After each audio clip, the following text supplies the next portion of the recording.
Alrighty, pre-calculus. In this video, we are going to address two primary questions. Question number one is, how do you rewrite logarithms from the exponential form of the equation into a logarithmic equation and vice versa?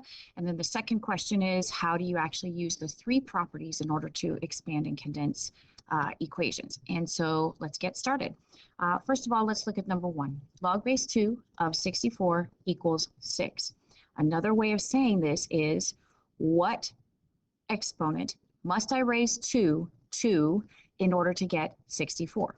So basically that is rewritten as 2 to the 6th equals 64. Okay? It really is pretty straightforward. It's kind of a memorization thing. It's not as intuitive as sometimes we hope it to be.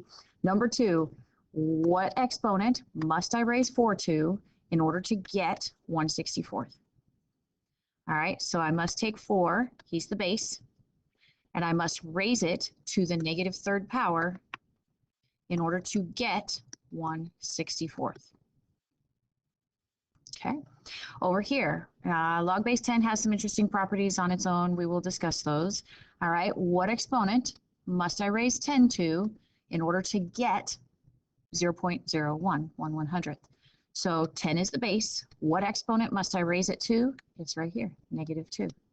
10 to the negative 2 equals 0.01.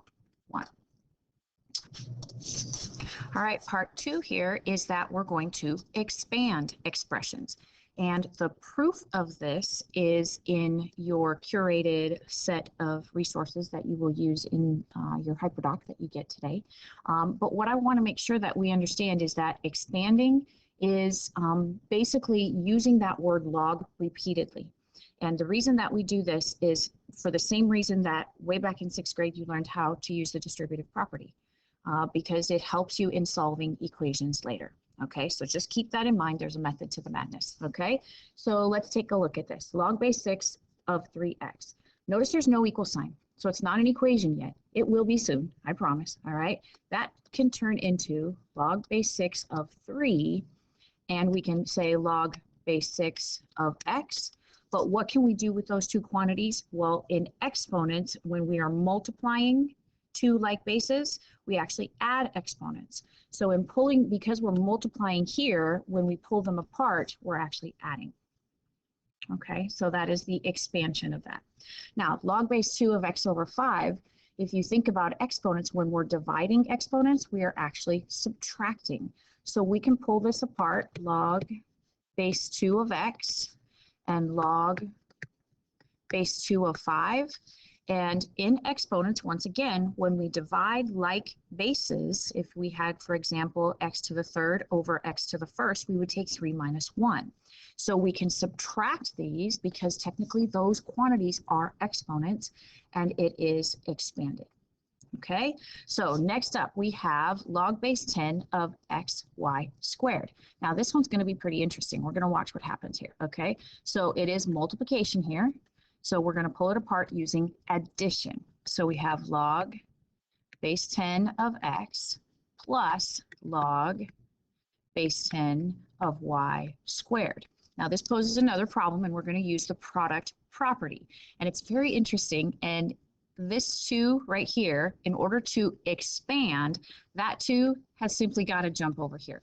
Okay, so we end up with log base 10 of x plus 2 log base 10 of y. Okay, and sometimes that's not, because a superpower, I call it this power of a power in exponents, is essentially multiplying. If you had, for example, x squared to the third, you would multiply 2 times 3 and get x to the 6th. That's what's happening right here. It's basically multiplying, so it allows us to take that exponent out front and simply show it as multiplication. Okay? All right, in these particular problems, we're being asked to do the opposite. Let's condense. Oh dear, I have to sneeze. All right, I'm back. Okay, so log base 3 of 7, log base 3 of x. Notice we have the like bases in the 3, and we have subtraction, and we have no numbers out front of the log that we have to worry about. And so this 7 and this x we can combine together. All right, so here's how that is going to look. We're going to get log, oh, hold on. one more sneeze. Sorry about that. Okay, we're going to get log base 3 of, now it's 7 minus x. So that means 7 is going to be over x. Okay, yeah, wrap your mind around that just a little bit. Isn't that fun? Okay, all right, let's move on to number 2. Okay, so this is 2 log 5 of x plus log 5 of 3. Now this 2, we're going to jump it over here first. Okay, you have to handle all of those like coefficient type numbers. Okay, so we're going to change it to log base 5 of x squared plus log base 5 of 3. Now we have x squared and 3, which we can combine because we have like bases into a single log. So log base 5. Now, because it's addition, we get to multiply these two. All right, so I'm going to say 3x squared because I like to put that coefficient out front. Okay, all right, over here on the last one, the 5 is log base 4 of 5, log base 4 of x, log base 4 of 5 of y. We don't have any funky coefficients that we have to worry about, but we have addition, so we get to multiply them all together. So log base 4, yeah, okay, of, and we're going to multiply 5 times x times y of 5x and y. Okay, so addition means smush them together, multiplication. Subtraction means divide them. And power of a power property means that anything out front has to basically jump over as an exponent on the of part. Okay, all right, questions, let me know, please.